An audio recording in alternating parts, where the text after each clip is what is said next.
mes premiers cris de douleur, réaction à la première violence que je subissais dans cet univers, quand j'étais détaché des entrailles de ma mère.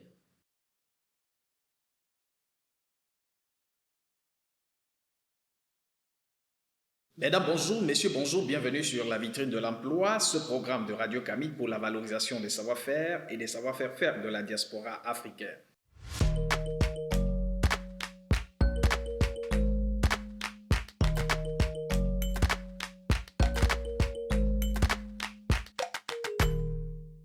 Avec nous pour cette autre édition, Bertin Zonza Mbote. Mbote. Merci de nous recevoir dans vos locaux. Je rappelle que vous êtes président de Mosaïco, cette association basée à Turin pour le soutien, l'orientation et l'intégration des réfugiés.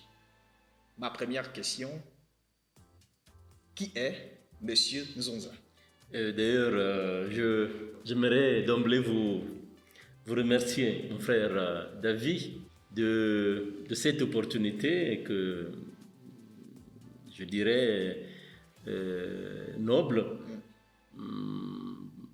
de pouvoir se rapprocher de nous. Et c'est curieux un peu de commencer par ce qui me ramène un peu dans mon identité, c'est-à-dire le salut Mbote. Ça signifie beaucoup de choses, un peu dans ma culture. Ça me rappelle un peu au Congo, à Brazzaville, surtout dans le Poul, d'où je suis originaire. Évidemment, je suis Bertin Zonza, originaire du Congo-Brazzaville. Et je suis en Italie il y a pratiquement 20 ans que je suis là.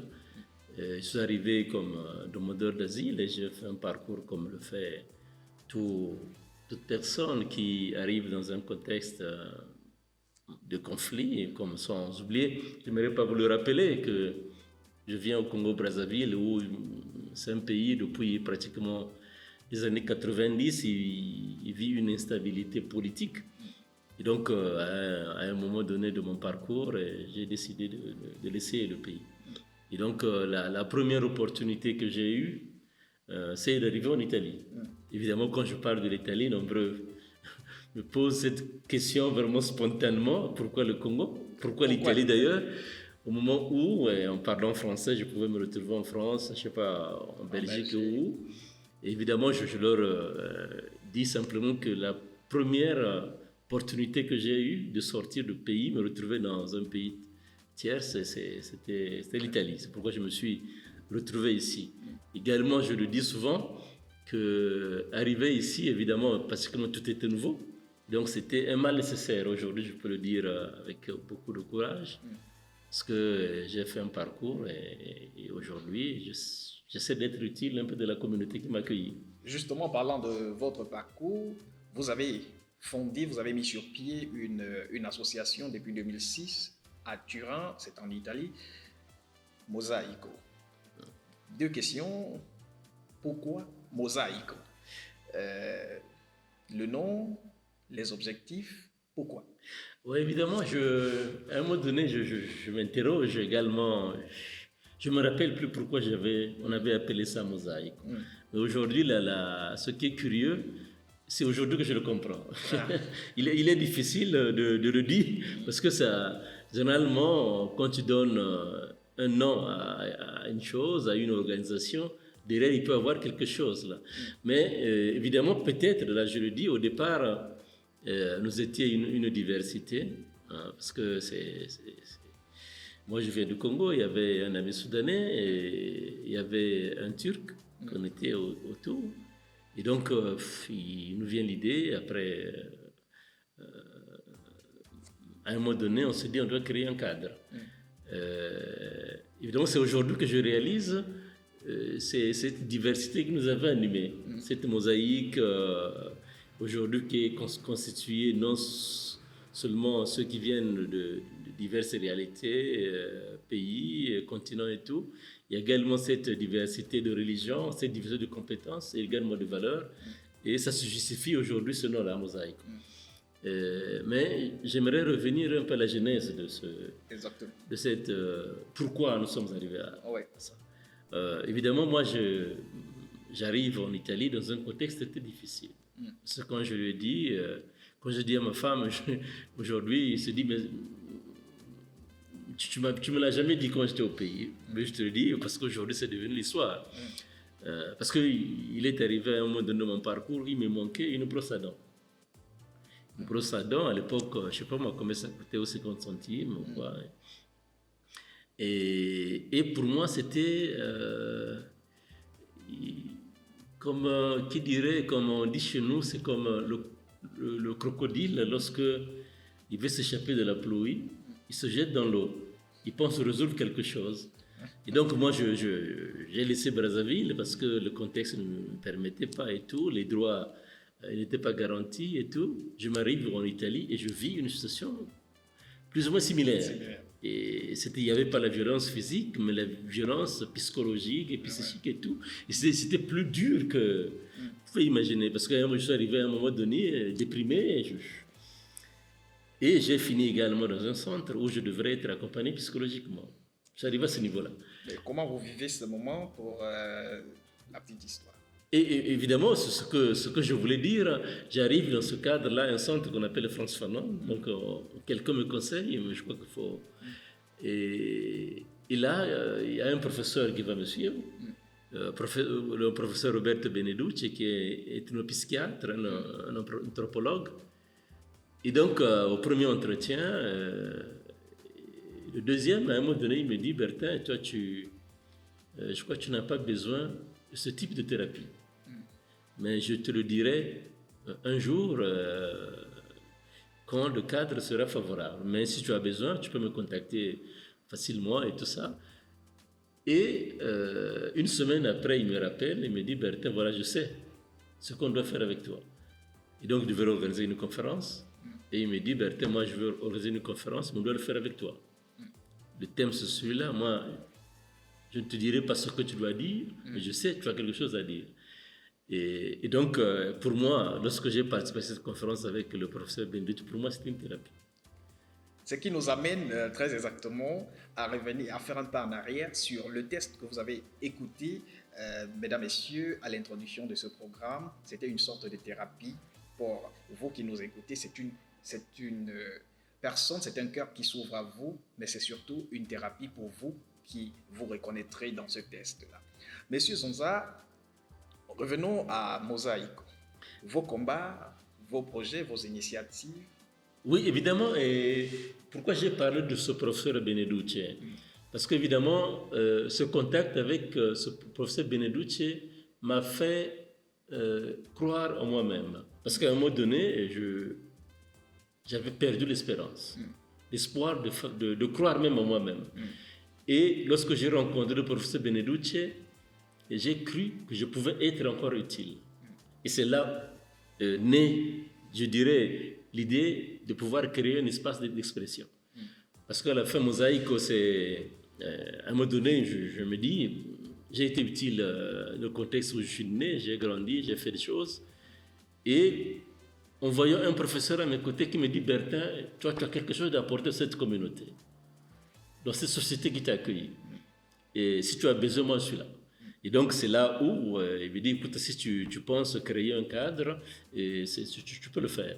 Et c'est là où on est donc Mosaico, et j'en parle avec certains amis. Et donc, on crée un cadre d'expression, parce que c'est ça.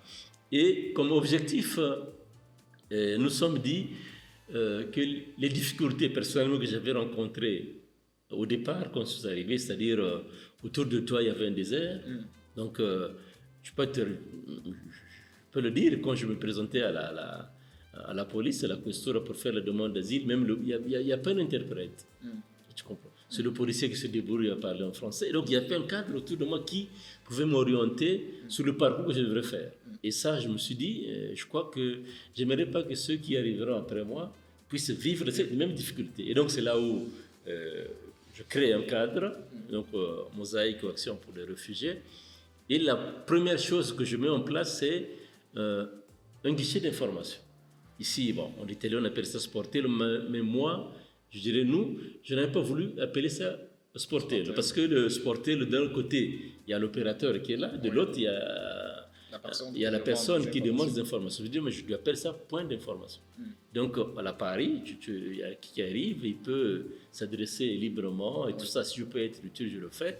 Et ce qui est bien, entre-temps, on a essayé de créer un bon réseau, et établir des rapports très, très étroits avec le Bureau des étrangers, avec la préfecture, avec Amnesty International, qui est également une des organisations qui nous ont soutenus dans ce combat.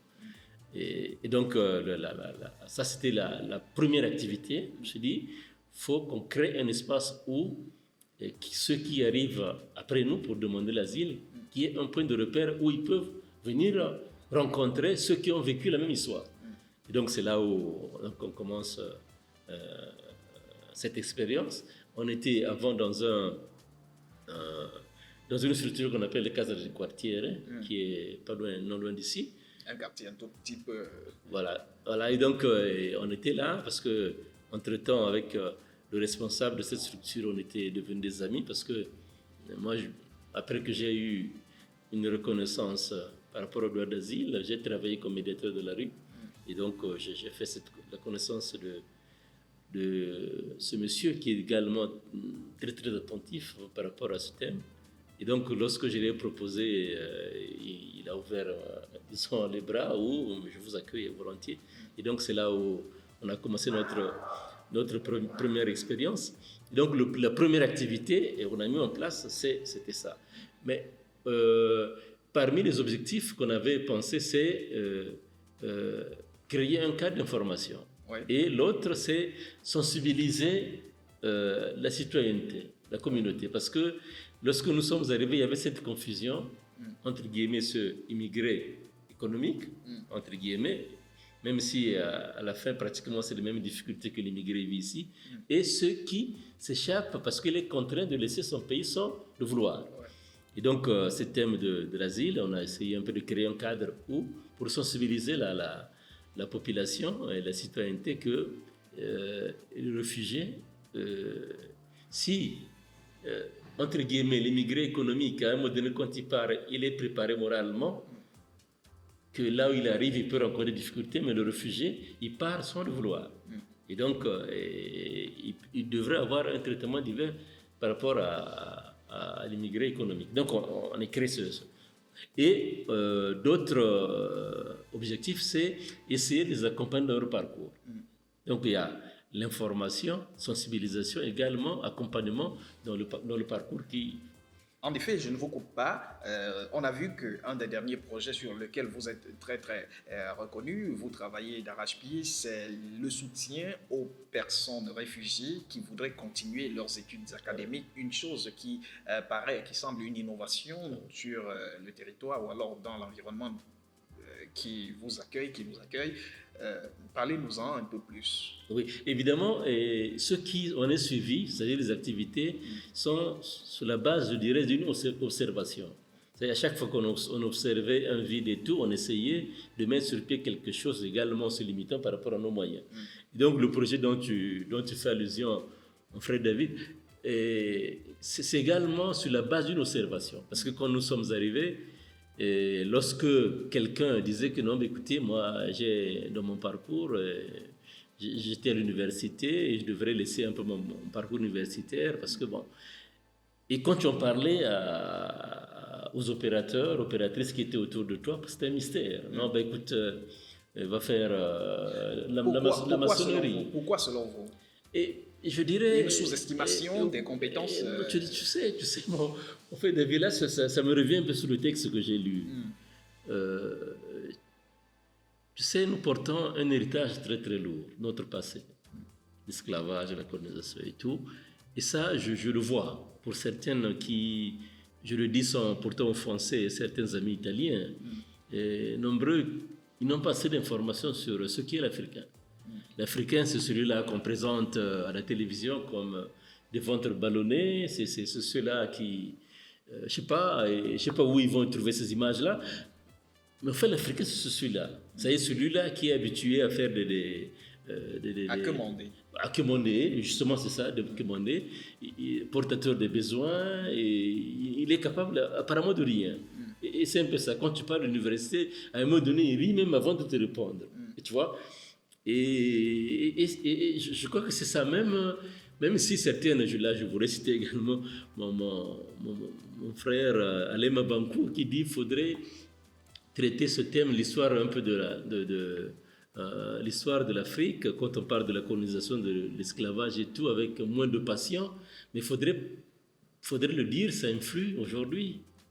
Aujourd'hui, dans le rapport que nous avons avec l'Occident, que l'Africain, et ça joue beaucoup sur l'Africain qui arrive, parce qu'a priori, ça, je peux te le dire, mon frère David, pour un petit Chinois qui a échappé de la prison, quand il arrive, il n'a pas besoin de se démontrer. On ne se demande même pas qui il est. Mais pour le noir, quand il arrive, déjà la peau, c'est un message. Même si tu es ingénieur, tu es docteur et tout, et la première des choses qu'on voit la peau, et la peau c'est un message. C'est-à-dire pour te dire que tu es ingénieur, médecin, il faut le démontrer. Mais chez le petit chinois et tout, il ne démontre pas, même on ne lui demande même pas. Et tu vois, même s'il est sorti de la prison, c'est un délinquant et tout, ça. Mais pour le noir, à un moment donné, il faut le démontrer. Et je crois que c'est ça qui pèse un peu sur nous. C'est pourquoi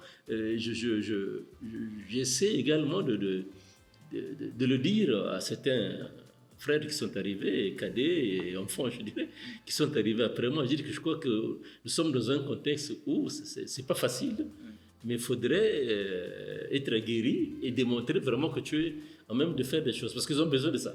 Bertin Zonza, nous allons bientôt sortir de cet entretien, mais parlant de ce projet de soutien aux étudiants, combien sont déjà passés chez vous? Combien avez-vous accompagné jusque-là et que devient-il? Oui, parce que pendant ces 5 dernières années, on a accompagné plus d'une trentaine d'étudiants. Parce qu'il y a par exemple un jeune Togolais qu'on a accompagné, et à l'université de Pavie, il a fini ses études en moins de 3 ans. Et ça a été très, très émotionnant. Même le jury qui était là, ils avaient dit que non, mais ça, c'est ta maison. Et donc, on essaie de les soutenir dans divers besoins, qui a besoin des instruments, soit des computers, possibilité de livres et tout. Et autour d'eux, on a créé également ce qu'on appelait un groupe d'études, mais constitué des jeunes étudiants italiens qui sont, par exemple, en lauréat magistral, qui font déjà des maîtrises, pour donner un soutien, qui veulent faire du volontariat chez nous. On essaie de créer un groupe d'études qui peuvent aider des étudiants réfugiés à peine commencer l'année, qui ont des difficultés dans leur domaine. Donc, on a créé un système. Il y a ce besoin social, parce que nous sommes convaincus qu'ils n'ont pas seulement besoin de l'aspect académique, mais au niveau social. Parce que généralement, l'étudiant, lorsqu'il est dans le projet d'accueil, il ne peut pas étudier parce qu'il n'a pas de document. Fini l'accueil, il n'a plus la possibilité d'étudier. Et ça, on a essayé d'établir une collaboration avec certaines églises qui peuvent nous donner la possibilité d'avoir, disons, où ils peuvent passer, habiter, disons que, qui ont des locaux où Mosaïque, il peut payer à la hauteur de 150 euros le mois. Donc, on a créé vraiment un soutien complet. Terminer ces études, l'autre question qui se pose, c'est l'emploi. Est-ce que vous les accompagnez jusqu'à ce niveau-là? Et oui, ce qui est intéressant, il y a un manager suisse qui est à la retraite et aujourd'hui il collabore avec nous, Jean-Paul, qui est en train un peu donc dès qu'il finit, on le met en contact avec Jean-Paul, qui essaie un peu de les accompagner un peu dans ce domaine-là. Et évidemment, on a un jeune qui était volontaire avec nous, qu'on a accompagné dans sa thèse de sociologie. Aujourd'hui, il est au Canada et avec lui également sont en train de collaborer et d'ouvrir également cette piste-là pour nos étudiants. Une fois fini, on le met en contact avec Michele pour voir un peu en essayant de trouver, d'emprunter cette voie-là, ils peuvent trouver également des possibilités, pas seulement ici, et ailleurs. Alors, plus qu'une association, c'est davantage un réseau que vous avez mis sur pied pour venir en aide aux personnes réfugiées et porter au devant de la scène leurs difficultés.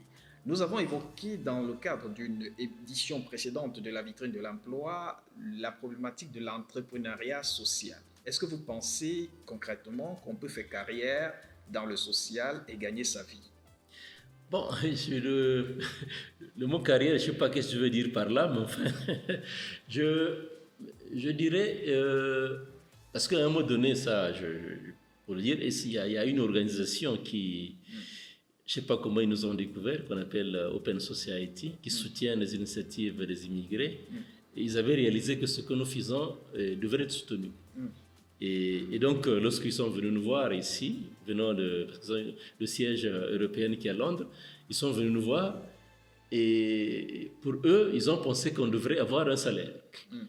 Et pour moi, ça fait déjà près de 10 ans que je faisais ces choses-là volontairement. Pour moi, c'était naturel. Et ils nous ont forcés pour avoir un salaire. Et donc, à un moment donné, j'ai dit, écoutez, moi, ce que j'ai besoin, quelqu'un qui peut m'accompagner techniquement, de gérer l'administration et tout ça. Et pour celui-là, il peut avoir un salaire, mais moi, je continue à travailler gratuitement. Et ils nous ont forcés jusqu'au moment où, aujourd'hui, je travaille fin mi-temps. Et donc, nous sommes soutenus, ça fait pratiquement 2 ans par cette organisation. Donc, on a 3 employés, je dirais. Moi, qui suis donc le premier responsable, qui travaille à mi-temps, un ami soudanais qui travaille à plein temps, et celui qui s'occupe de l'administration et également au projet qui fait le mi-temps.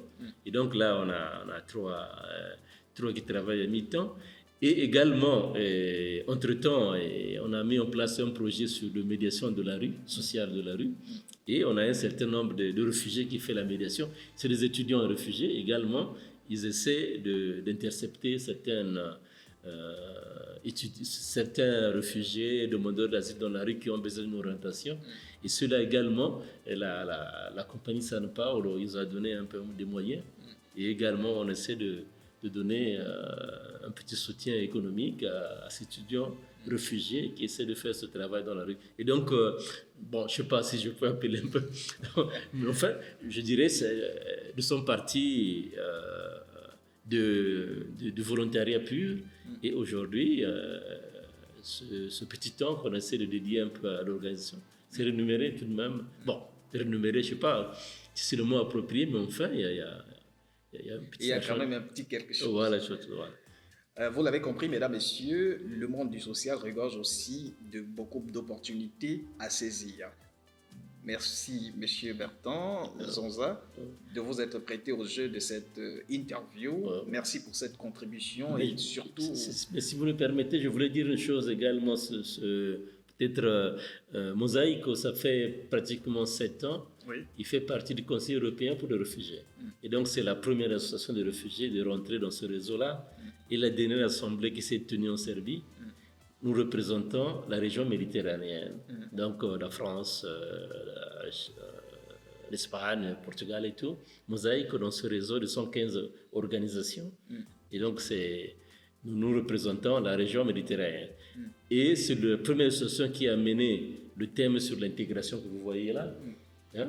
Et parce que eux, depuis, ça fait pratiquement 40 ans qu'existe cette organisation, ils ont travaillé juste dans le domaine légal.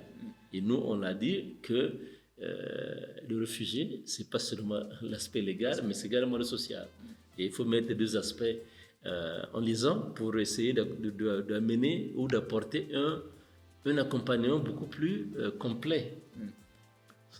Donc, merci pour cette précision. Alors, on va sortir un dernier mot, bien sûr, avec vous. Un dernier mot, l'adresse c'est à nos internautes des diasporas africaines qui nous regardent, mais aussi l'adresse c'est à tout le réseau que vous constituez, vos bailleurs de fonds forcément, qui pourraient tomber sur notre plateforme et vous regarder. Bon, et moi vous demandez l'adresse un dernier mot. Oui, non, mais le dernier mot est que, et moi je crois que d'abord je vous remercie pour cette initiative qui peut stimuler certaines énergies qui ont beaucoup de difficultés de pouvoir émerger. Je crois que c'est possible.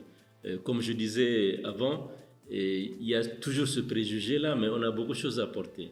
Il faut croire en soi-même. Et également, c'est vrai qu'à un moment donné, le contexte peut faire de telle sorte que tu émerges ou non. Mais deux fois, il faut croire en soi-même.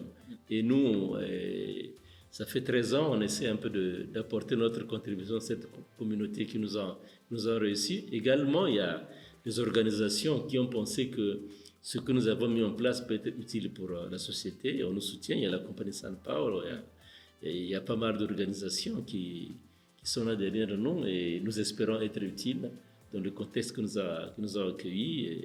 Et merci surtout pour cette opportunité. Merci et merci à vous de nous avoir regardés. Bien le bonjour à tous.